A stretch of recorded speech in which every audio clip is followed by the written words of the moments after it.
Assalamualaikum warahmatullahi wabarakatuh. Kembali lagi sama saya Rul yang gak pernah Diska dengan NIM 20017070 akan mempresentasikan tugas sejarah sastra Indonesia, unsur intrinsik dan unsur ekstrinsik novel Kering karya Iwan Simatupang angkatan 66. Simak. Oke teman-teman, kali ini kita akan membahas unsur intrinsik dan unsur ekstrinsik novel Kering karya Iwan Simatupang. Tema dari novel Kering ini mengangkat kehidupan sosial. Hipnosis dari novel ini bermula dari terjadinya sebuah musibah pada desa, yakni kekeringan yang amat panjang. Kekeringan ini telah mengimpit perkampungan kecil para petani transmigran. Musibah ini hanya menyisakan satu-satunya mata air yang selama ini menjadi tumpuan penghidupan mereka. Kini sudah kering. Sementara permintaan bahan makanan kepada para pejabat pemerintah berwenang tak kunjung datang juga. Mereka mulai dilanda ketakutan akan bahaya kelaparan yang berkepanjangan. Kepala desa berusaha menenangkan penduduk, namun satu persatu warganya malah meninggalkan daerah itu. Tokoh kita juga mencoba meyakinkan para penduduk agar tetap bertahan di tempat perkampungan itu sambil mencari upaya menanggulangi masalah yang sedang mereka hadapi, tetapi sia-sia. Sampai akhirnya hanya tokoh kita yang tinggal. Untuk lebih lanjutnya silakan baca novel Kering karya Iwan Simatupang. Kita masuk pada tokoh dan penokohan. Tokoh yang pertama ada tokoh kita.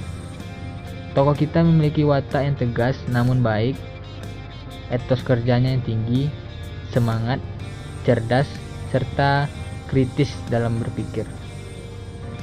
Kedua ada si gemuk pendek.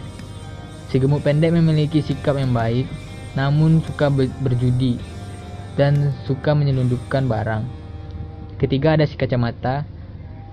Memiliki sikap yang berwibawa dan berwatak keras. Keempat ada sang dukun. Sang dukun memiliki sikap yang jahat, yaitu suka berbohong. Kelima ada seorang haji. Seorang haji cukup baik. Keenam ada si janggut. Si janggut memiliki sifat yang baik dan tegas. 7 ada si botak kacamata. Memiliki sikap yang sombong dan suka sinis. Dan terakhir adalah VIP. Memiliki sikap yang baik dan setia.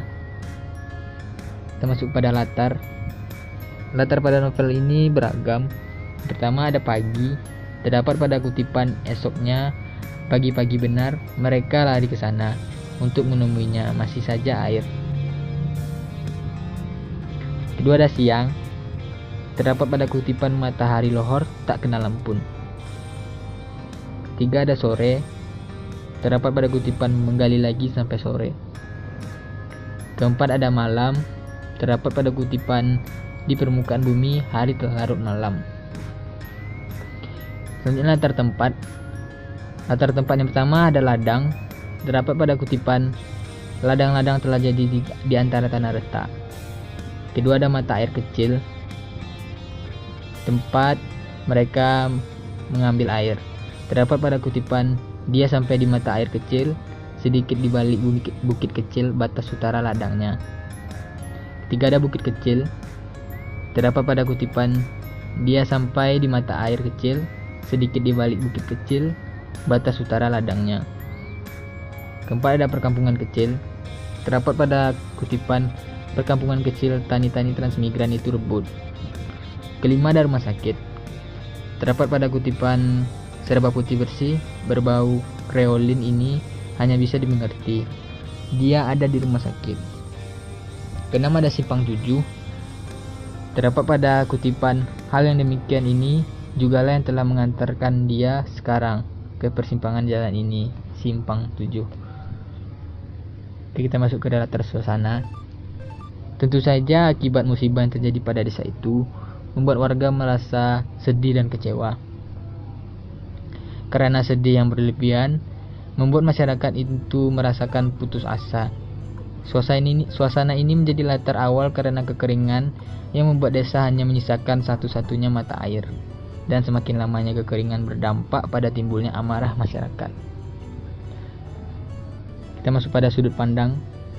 Sudut pandang dalam novel Kering karya Iwan Simatupang ini menggunakan sudut pandang orang ketiga. Pengarang menceritakan cerita dengan kondisi di mana tokoh utama sebagai orang yang dengan kata ganti orang ketiga. Gaya bahasa.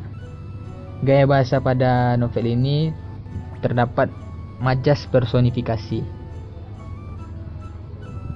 Kutipan yang termasuk majas personifikasi adalah pertama, bayang tubuhnya yang jangkung, menari-nari lebih jangkung lagi atas garis-garis letak itu.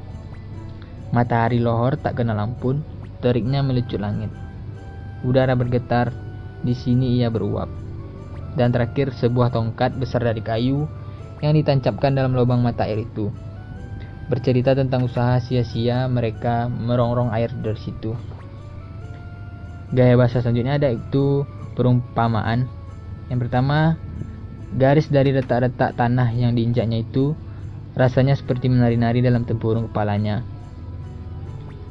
Kedua ada kutipan, mereka lihat kepala kampung terhormat mereka lari seperti dikejar-kejar syaitan. Ketiga, tubuh mereka seperti menancap di situ, menuding lurus-lurus ke langit kemarau. Kita masuk pada unsur ekstrinsiknya. Yang pertama ada nilai moral. Pada novel ini, moral yang tersaji adalah masyarakat yang gampang menyerah saat dilanda musibah, meskipun telah sering melakukan usaha agar persawahan mereka tetap subur. Selanjutnya ada nilai agama. Nilai agama yang terkandung adalah tentu saja sikap menyerah yang bertentangan dengan nilai agama. Karena dalam agama, putus asa merupakan hal yang dilarang dalam agama. Sekian presentasi saya. Kalau ada kesalahan mohon dimaafkan. Wabillahi taufiq wal hidayah. Assalamualaikum warahmatullahi wabarakatuh.